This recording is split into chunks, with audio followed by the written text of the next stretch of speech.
thinking about patient safety. Yeah.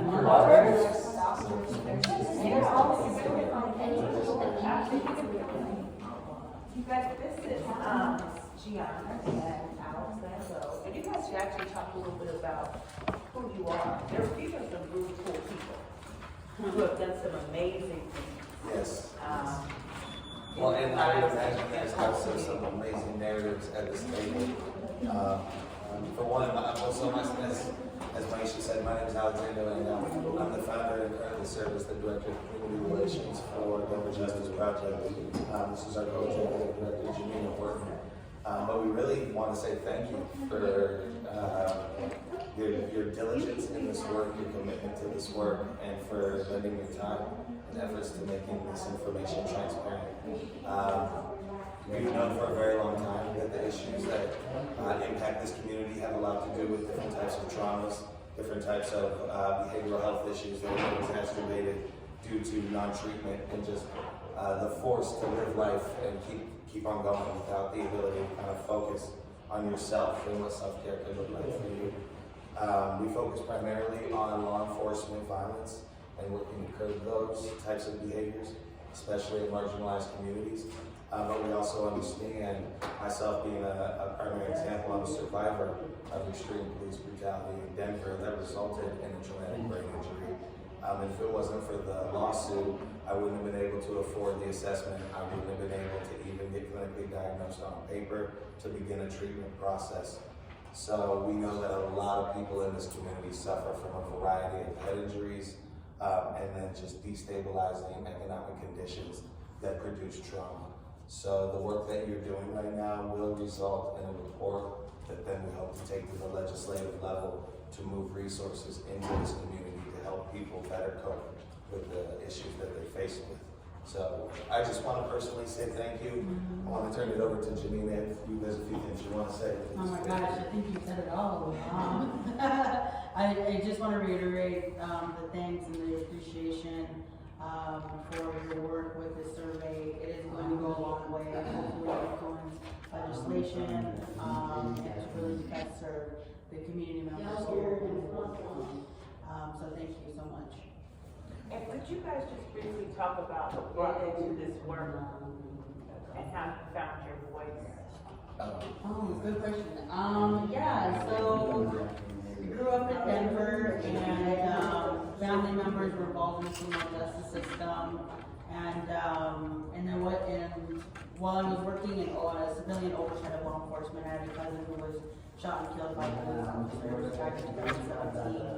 And I remember sitting across from the DA, Beth McCann, and just not getting the justice that I would have liked to have seen for my family. And as someone who, I went to college, I was first generation, I, worked to break barriers in my family, and yet even I couldn't break the barrier of the bureaucracy that exists to protect law enforcement from their acts of violence. And so when I got the opportunity to be the executive director of the Justice Project, I was like a grassroots organization, social justice based, abolition based, and we can really say, I can really step into that advocacy role. And so that's what brought me to this organization. I was beaten almost to death when I was 19 over allegations of an illegal left turn that I didn't make in Denver on 16th and Emerson, about a block away from District 6 Police Station. And the officers who pulled me over falsely charged me with criminal intent to disarm a peace officer as a way for them to excuse the amount of unnecessary force they decided to use. They laughed at me and called me a nigger, and they coerced the witness who saw the whole thing into a false statement. He later came back with an affidavit, but for me at the time, the first piece of resistance that I was able to exercise was not allowing treatment until someone took pictures. And I went into hemorrhage and shock from the blood that I had lost. And they were able to stabilize me with an oxygen mask. It became clear that I was not going to die while I was in the hospital care.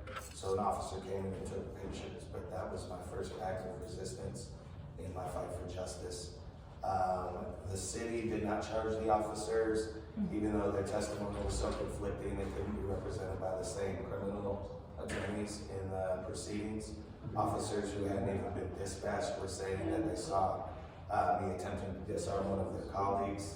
And then the officer who I allegedly tried to disarm came forward and said, I never made an effort to try to remove her firearm. So things got very confusing for them. But for me, starting the organization was a therapeutic outlet. The city wasn't listening to me. The community were the only people who I could relate to. Within 6 months, 2 of the same officers involved in my case were involved in 2 other high-profile cases. And the women involved in one of those cases are the family members of the men who were involved in the other case. We all came together and started a coalition. But it began as an outlet for healing and has morphed into what is now the Denver Justice Project. And if people want to learn more about your story, where could they find your story? There is a very, well, it's not really in-depth, but there's a really well-done animated short that was put together by Storyboard called Traffic Stop. I come from an adopted background. I'm a domestic adoptee. I was adopted at 2 days old into a white family. So there's also the dynamic educating BIPOC community members. If you're going to raise BIPOC children, what are the differences that you have to be cognizant of? They say we make up 16% of the Colorado prison population, but 4% of the general population. 1 in 3 black men will be stopped by the police. 1 in 3 black men will end up in prison. You know, these are statistics that we know. But it also opens up an opportunity for conversations about race, conversations about realities, around navigating these types of interactions to the best possible outcome. And that's some of the work that we do. But really, this type of information impacts all of us. If not one of us is safe, none of us is safe. I actually have a quick thing to add. So my husband just got called for jury duty on Monday. He went, and the case was a pedestrian on a bike who got hit by a cop. And like in the system, when they are trying to decide if they want him on a jury or not, they asked him a question that was, do you think cops should be held to the same standard as the rest of people? And my husband said, no, I think they should be held to a higher standard. And they didn't want him on the jury. Oh, wow. So this is just really topical. Yes. But that's part of their job as an attorney to pay this for their. I mean, without a doubt, that's a terrible. To be like, all right, yeah, we don't need you, but their job at the end of the day is to be like, okay, I gotta get this guy off. So, but their job, I don't pick them either. Yeah. But without that, I think it's just. How ironic that. Yeah, exactly, for sure. And this Yeah. quest for justice. Always thought that was weird. I always thought it should be 10 random people that you just pick, but they have like, I think it's like 3, depending on how profile it is, to even dismiss the whole case for months.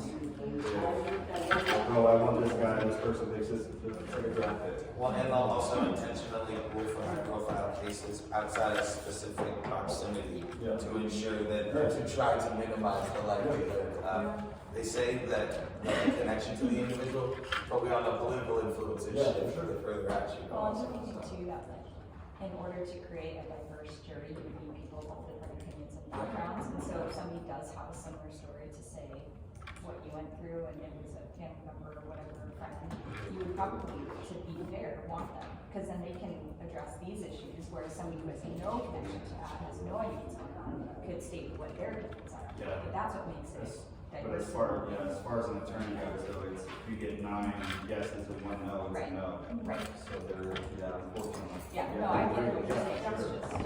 It's just crazy. Yeah, I think it's about that. That's it. I mean, that's part of the reason we do this work.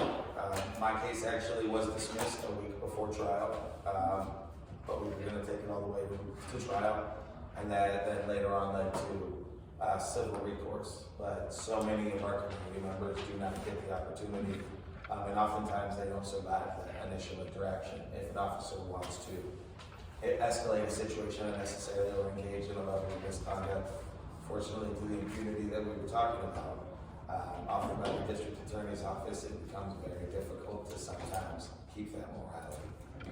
So, no, and again, thank you. We are here at any point if you have any questions.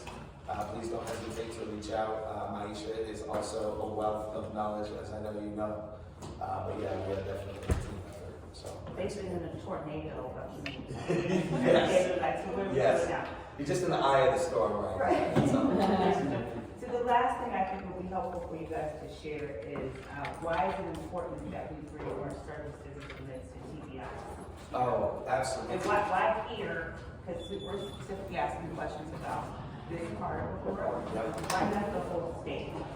Very good question. So, I don't know if most people know, but Aurora Public Schools is the second most diverse school district in the United States, next to Brooklyn, New York.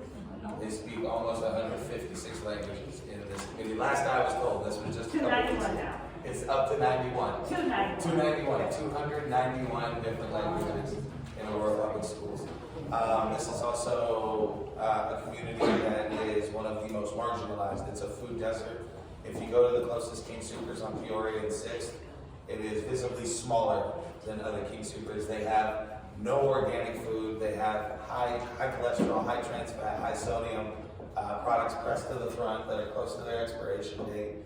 The police out here are as malicious as Denver police are and have very, very little or next to no cultural proficiency, cultural bias training.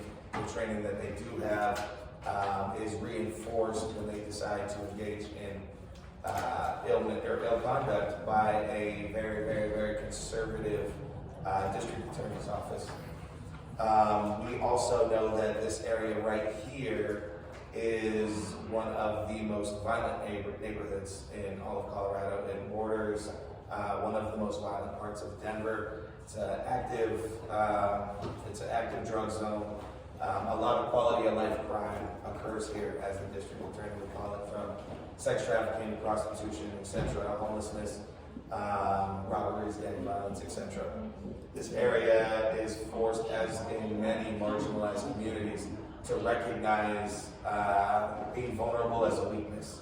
So communities who come from these types of backgrounds are very, very jaded to the idea of one being victim, meaning recognizing that there is a need for help or that life can get better with appropriate navigation and access to treatment. But prior to even getting to that, we have to recognize that there is something that needs to be treated. This community has been abused by politicians as far as seeking the vote of the diversity of this community. This borders wards 2 and 3, which are per capita have the highest density of African Americans in the entire state, next to Denver and Fenton, Colorado alone. And that bleeds over into Ward 1 all the time. This is also very important to understand that Colfax is the dividing line between Arapahoe County on the south side and Adams County on the north side. So there's a resource in that pamphlet there, the Aurora AMRT, Aurora Medical Response Team. And they come in lieu of police for issues involving mental health, substance use, homelessness. It's replicated off of the STAR program in Denver, Support Team Assisted Response. We're one of the organizations that brought that to Denver.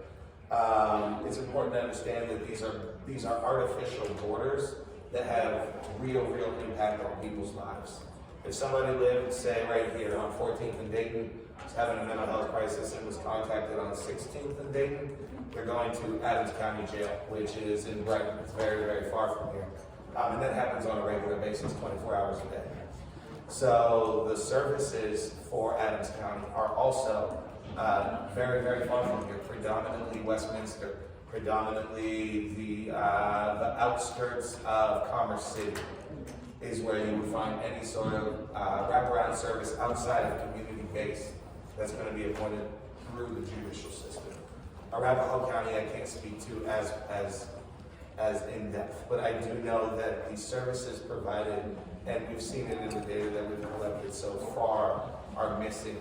The services are not hitting the mark to help make this community feel whole again. And I think a big part of that is some of the data just is not being collected. And it's not being driven from the standpoint of your narrative is a level of expertise.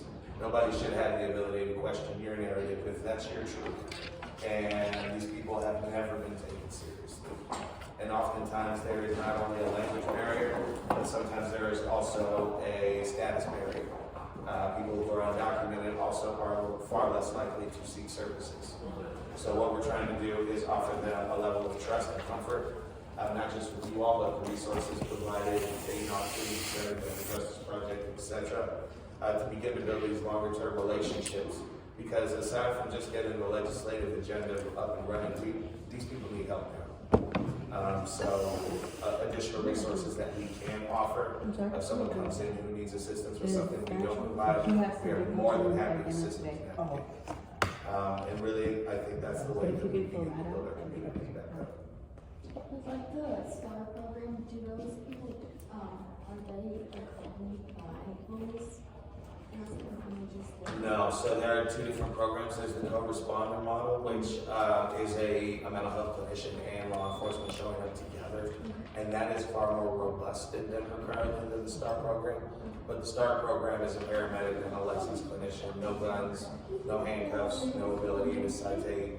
But what we have seen is we've seen issues where we're not entirely sure where this information has been delivered from, but there's been allegations that in cases of, like, say, the 5 Points, or predominantly black neighborhoods, Marbella, Park Hill, or even parts of the West Side where it's predominantly Latino, sometimes the STAR van is conveniently unavailable until an officer is able to respond with them when they go to some of those calls.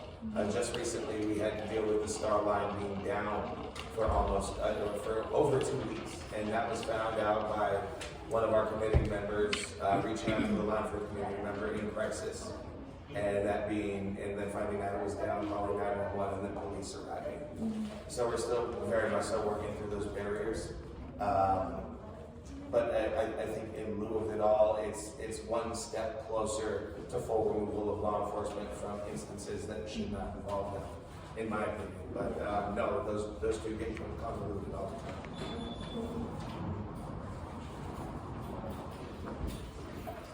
Do you have any other questions? Thank you. He's so shy. He goes to Academy Award for his short film. And Emmy Award, 2-time Emmy. But yes, you should check it out. It's good for all ages. It's a cartoon. I don't know if any of you all are familiar with StoryCorps at all. Oh yeah, that would make it even better. I'm not going to ruin it for you, but it's an animated show about 3.5 minutes long. You should check it out. I can get you one. Yes, would you say? Traffic Stop. Yeah.